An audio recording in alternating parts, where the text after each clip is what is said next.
What's up, guys? So last week I hit you with the Bible story, one of my favorite Bible stories. I just was like, I'm gonna share this with you guys, and I don't know, felt the need to talk to you guys about some more stuff. So this time though, not necessarily a Bible story, just kind of a personal story, something that happened to me about a month ago. I mentioned it on my story, but I didn't get into really good details of the experience. So I wanted to dive in and really share my experience that I experienced with all of you guys. So, yeah, about a month ago, my homie hits me up and he's like, hey, let's go to church. I said, bet, I'm going to swoop you up. Let's roll. I pick him up at his house, shoot through the church. They're singing their songs. We're in there and in worship and we're just having a good time. And then the pastor goes, you know what, can we just take a second? Everyone just bow their head and let's just pray. I'm getting, I want you guys all just to pray about things that are going on in your life. You feel like you need to pray about something that's hitting hard, just take time to just pray on your own. Everyone, let's just pray on our own for a second. So I bow my head down and I'm just praying. I'm asking God if he would just like, Jesus, take the wheel, soften my heart, show me what I'm supposed to be doing. Like if you say jump, I'm gonna say how high. Like, let me just be an instrument of your will. I'm just asking God, like, just do that for me. I'm here, I'm all in. And the craziest thing happens when I'm saying that. I'm just telling God, like, just take over. I'm here just to do your bidding. You in charge. And I just feel my legs start shaking and just vibrating, and it just moves up my body all the way up throughout my body. I'm just like, I can't control it, and my lips start moving, and then I start speaking in tongues a little bit, and I'm trying I'm doing it under my breath. I'm not trying to make like a giant scene or anything, not that I'm what's the word, ashamed of it or anything, but I'm just right here. We're all praying amongst ourselves anyway, so I'm just having my head down, and I feel the words coming out, and I don't know what I'm saying, but like I'm just going. So I'm right here. I'm just speaking in tongues a little bit, under my breath, and I feel God saying, like, lift your hand up. So I lift my hand up, and then it feels like God, like he's just saying, like, put it on your friend's back. It was actually like I was moving it towards him, and it was like warmer. Ooh, you getting hot. Yup. And as soon as I put it on his back, it was like, bingo, this is where you're supposed to be. And then from then, it was like, the words were coming out of my mouth big time. Like, it was like really uncontrollable and like a little more loud and like passionate, and just the Holy Ghost was just coming out of me. It was like when the water coming out of a fire hydrant. It was just like, and just it was just coming out, and I was just going. And then I didn't even notice. My friend told me afterwards, because I was just kind of so in the moment when I had my hand on him and just praying for him right there, that my godmother, who was actually at the church too, came around and put her hand on him too, and was also speaking in tongues and praying for him. And then so we do that until I guess felt God be like, all right, like that was it, you did good.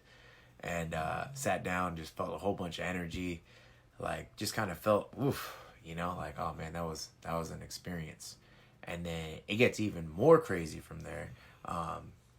So pastor goes on to have a beautiful sermon, and I talked to my friend about it on the way home, and he tells me the craziest thing. So here's the crazy thing, right? As I'm right here with my head down praying, asking God to use me however he sees fit, like, just let me be an instrument of what he needs to be done, and I'm like, I'm your soldier, man, just tell me what to do and I'm doing it.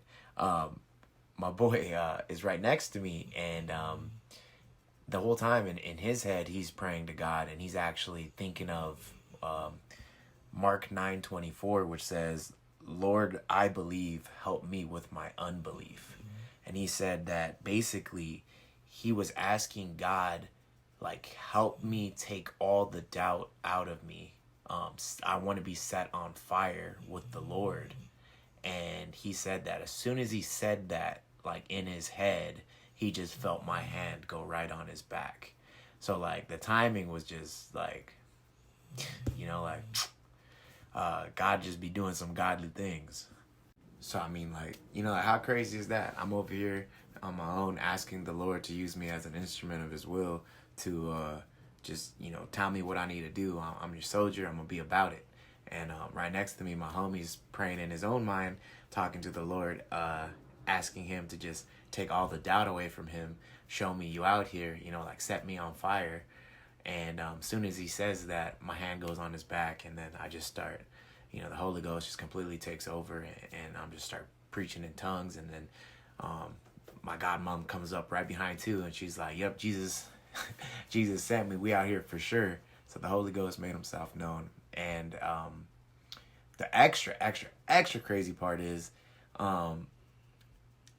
we got there at 11:30 because for some reason I thought church was at 11:30. I haven't been to that church for a minute, and normally the sermon starts at 10:30.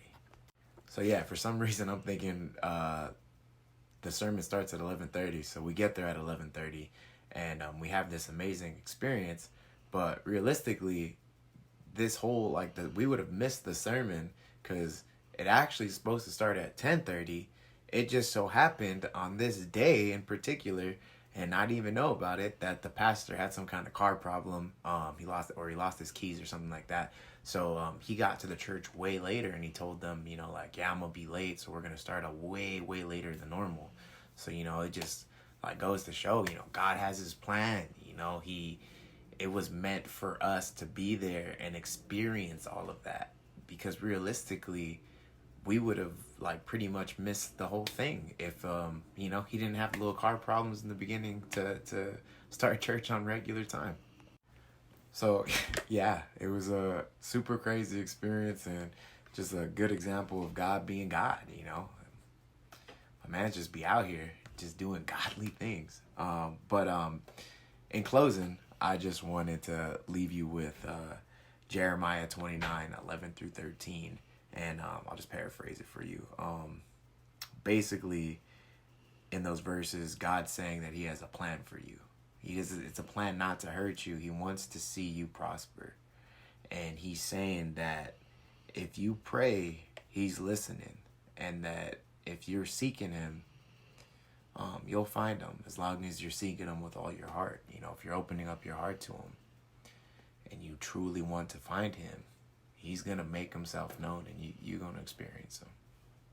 So, yeah.